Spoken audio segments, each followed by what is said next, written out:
what's going on, and welcome to Sinister Garage.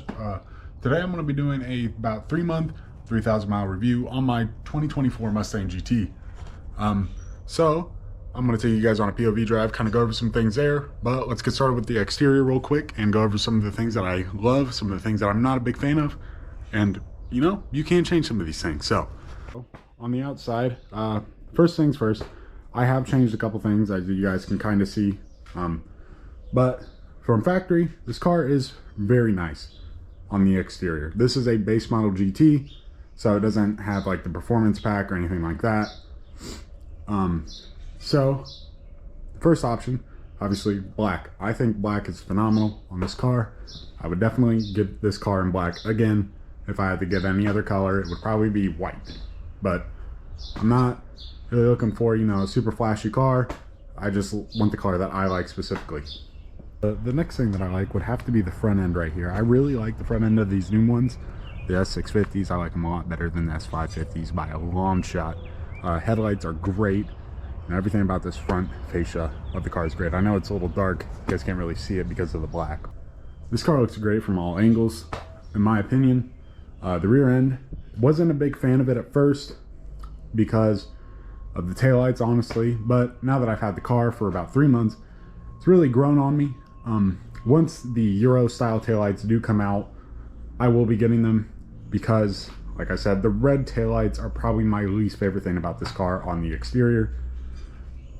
I do love that you can option dual tips or quad tips, whatever you want to call it, with the active exhaust, which in my opinion is a must-have option on this car. And honestly, really, I've actually fixed the things that I don't like about this car from factory. So the first thing that was abysmal on this car was the ride height. This thing was monster trucking it from factory, but now I do have some lowering springs on it from BMR. They're the performance springs, and it's pretty nice. It's nice and tucked up, as you guys can see. And then for the non-performance pack cars, would have to be the spoiler. There's this little thin lip that they put on here without the spoiler delete option or the performance pack wing. It needed to go. I cannot stand it. I had it on my 07 Mustang, and I think it's one of the dumbest things ever. But now I have the Steeda GT500 style spoiler on the car, and I think it looks so much better on this car. It fits it really well. I love that I can see it in my side mirrors. When I'm driving down the road, I can look back and see this first little angle right here. I've also already changed this twice now. I had an RTR wing, which is in that box, that is was taken off to be replaced by this because it looks a lot better since it's black, matches the paint, everything like that. I do love the little side skirt kind of factory things that they have on there. I'm not really sure what you'd want to call them, honestly. But I love all the Easter eggs on the car too. A bunch of the pony symbols, like there's one in the taillight up here, as you guys can see right here. The 7th generation Mustang, kind of, you know, emblems, kind of hard to see. I know it is dark, like I said, my garage is dark. You got all the symbols right here. So without that, let's take the car and get on the road, and I'll go over some of the things about the car and how it drives on the road.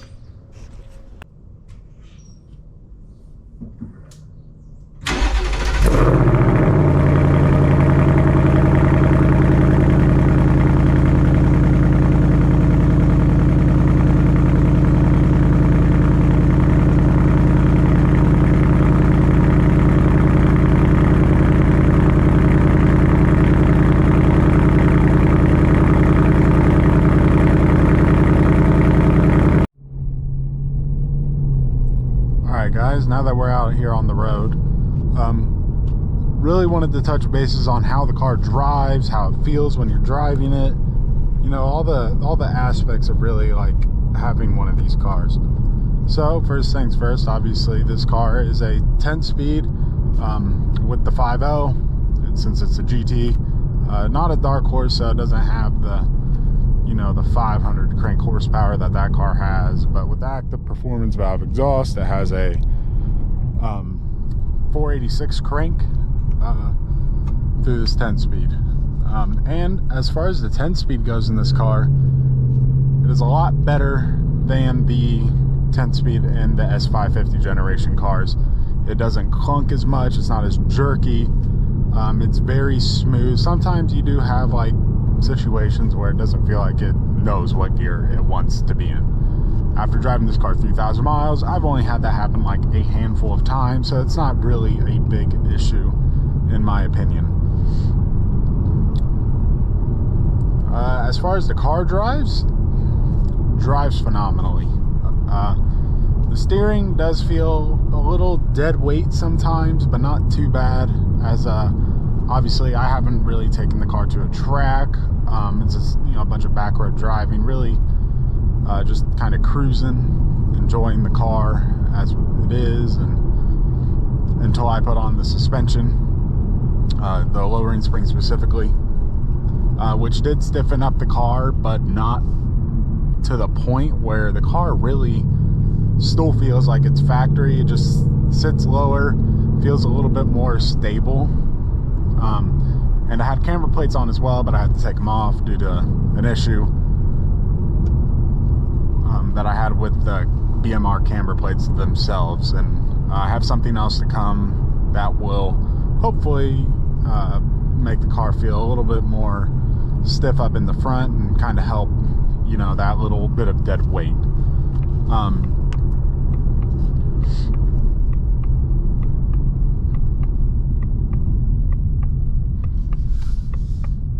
Give it a little bit right here. This is its normal mode, so it's not, you know, the drag mode where it's going to trip the tires, but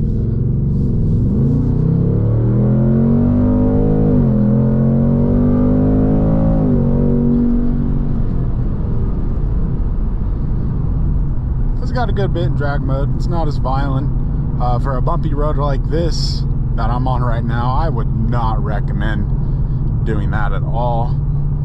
Because it does trip the tires, the road's uneven, might, you know, make you lose a little bit of control, but the traction control on this is very good. Especially in normal mode, I've noticed the difference alone just between normal and sport mode, but the exhaust is in track mode, by the way.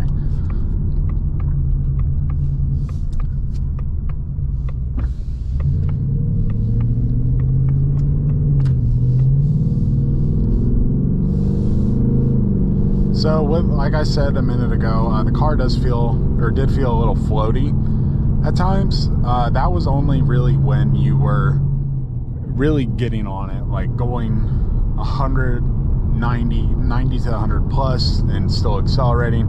It did feel like the car was like kind of lifting up in the air. It didn't feel like it was close to the ground or stable, which I know it's kind of normal for a heavier car with not as stiff suspension.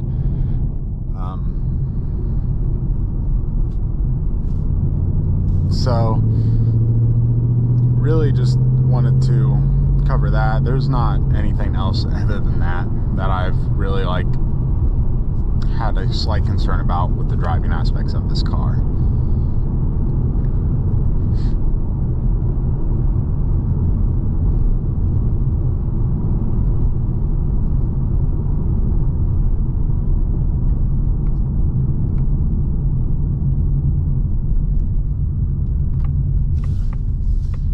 Now for the interior aspect of this car, this is obviously, since it's the S650, it is an updated interior. Doesn't have the S550 anymore, so it has these dual screens. I guess you want to say one big screen with the premium, even though this area right here is dead in those, doesn't have a display at all. The interior for a base model, which this is a 300A car, so doesn't have the heated seats, nothing like that.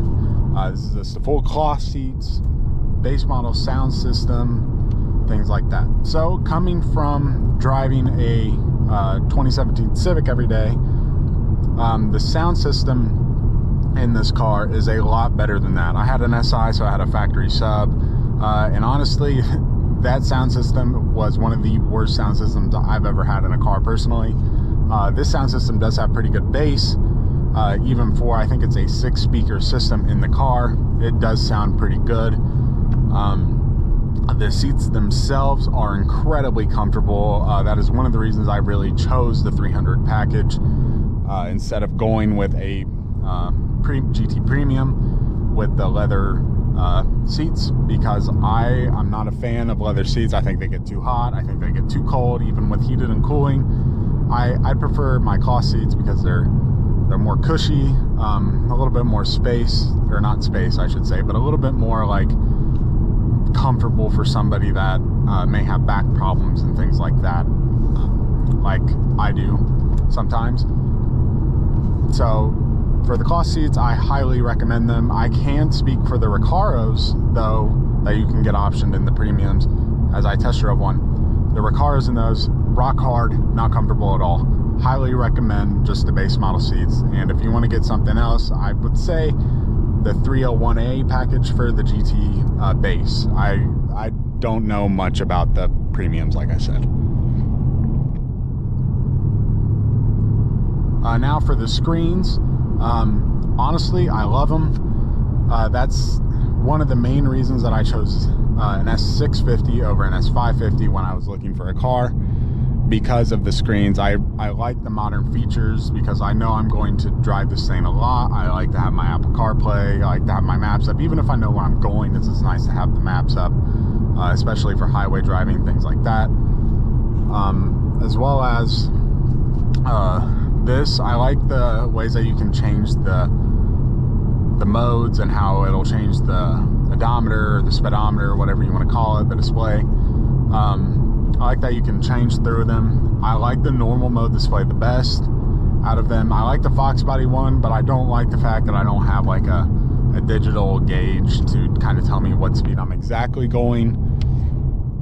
That's the only reason I don't like the Fox body gauge. Other than that, I love that gauge, and I would use it every time if it just had that, which I know it's supposed to be retro. You don't want that display in there, so understandable. Not going to complain about that.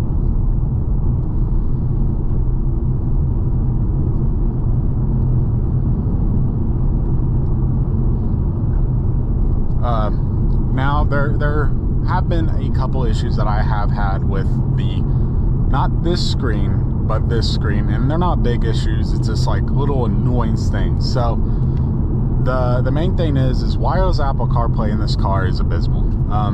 I have my phone right here plugged in with my cord, because it takes like 3 seconds to change your song when you do it.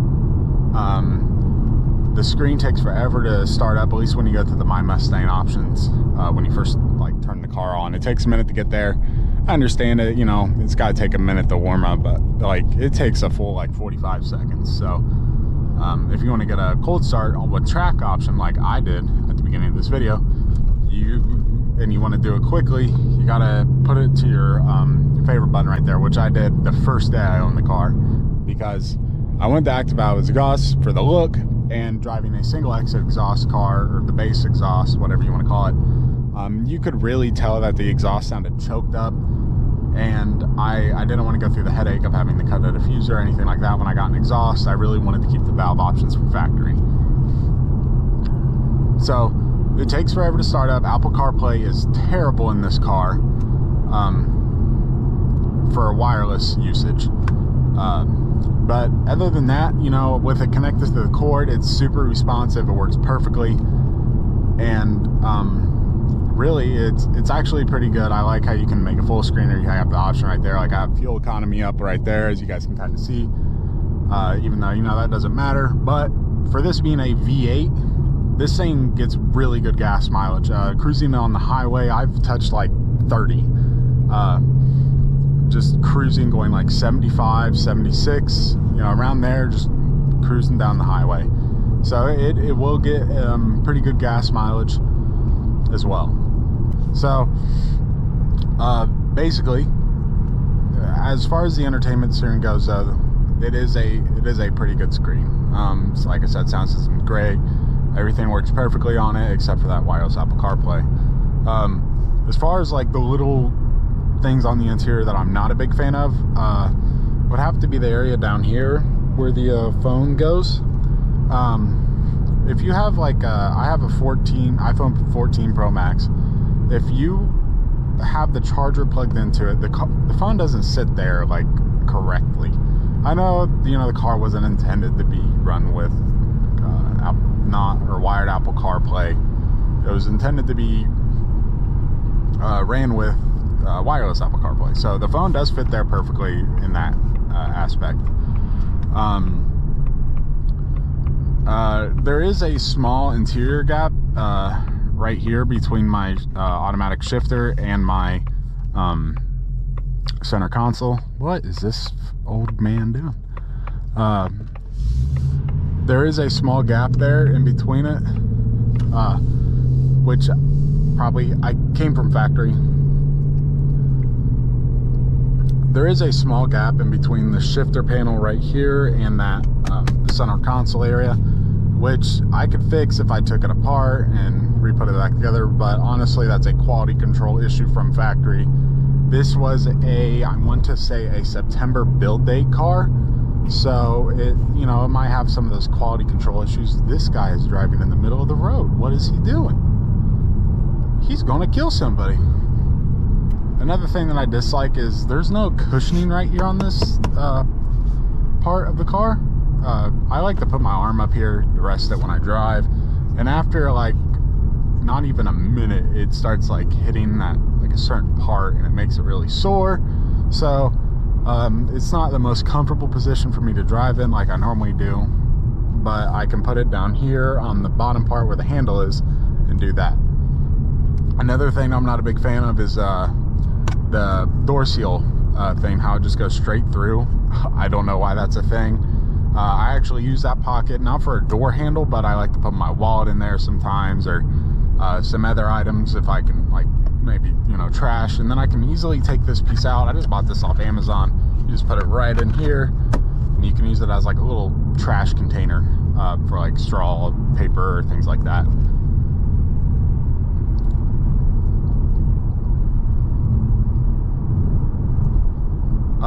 As well as visibility in the car. The visibility is great too. Like surprisingly for a Mustang, a coupe sports car, this is some of the best visibility I've ever had in a two-door car ever. I've had a 2006 Civic Si. Their blind spots on that thing were huge. It was honestly kind of crazy that a Honda had that much area where it was like just blind. I had a 07 Mustang. The blind spots weren't terrible in that, but I put louvers on the quarter windows, so it was like it kind of blocked it off, kind of defeated the purpose. So but they were a lot smaller than they are in this car, I feel like, as of driving it at least. So these ones are pretty good. The back window's massive to actually be able to look out of and, you know, kind of see what you have going on back there. So from that aspect, it's pretty good. It has blind spot monitoring too, so you can get that alert that somebody is in that area without that, you know, having to look over your shoulder all the time, which is kind of good. You should still do it, but you don't have to necessarily do it as long as you're an alert driver. Now, for the main aspects of the car, the Coyote engine is phenomenal. I really like how high they can rev. They seem super reliable, especially in a stock form. I've seen multiple Gen 2 S197s, I guess you could say, the facelift versions, pushing like 150,000 miles on Facebook Marketplace constantly. So as far as reliability goes, I know I can feel confident with this car. I mean, I do have a warranty on it, which I do not plan on voiding at this time of recording this. I want to enjoy the car for how it is. I really just want to get it dialed in suspension wise, because I wanted to customize it myself, unlike a performance pack or Dark Horse. So I really want to say, as like a 3,000 mile review, I've honestly had no complaints about this car that are super significant. I've had one issue that I did not directly cause myself. I thought something was wrong in this area, because every time the car was in motion I heard a ticking noise. and my exhaust would start fluttering. Turns out that was just the drive shaft, because there was a sticker that came loose and it was a smacking on the inside. It was a strong sticker, so it was just constantly creating a ticking noise right here. I thought maybe the drive shaft had broken the piece off or something. It was a little concerning, but got that taken care of. The exhaust stopped fluttering, so it worked out pretty well.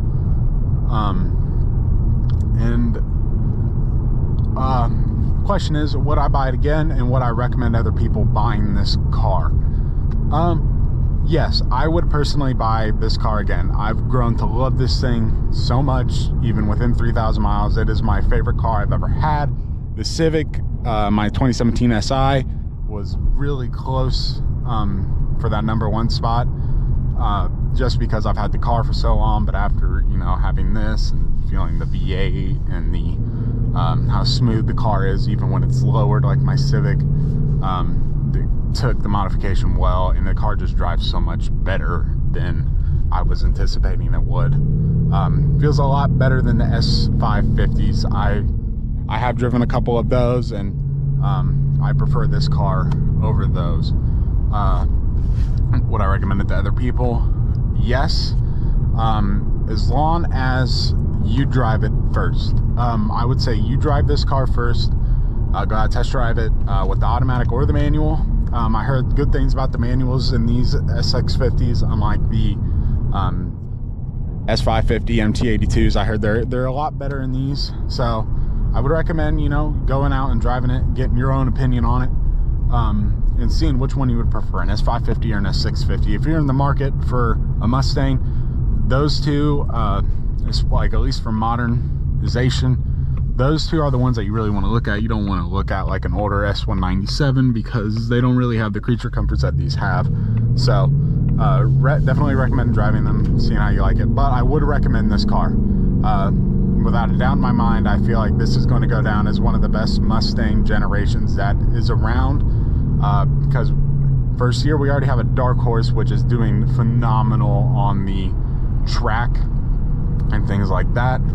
And then you also have, you know, Shelby has been seen testing a car within the last week that I'm recording this. They've been seen already testing a brand new car. So Shelby's going to have something badass come out. I hope that one day I'll be able to drive one of them and get my hands on it. So yeah, if you guys enjoyed the video, please leave a like, comment, and subscribe. I would greatly appreciate it. Help me grow the channel.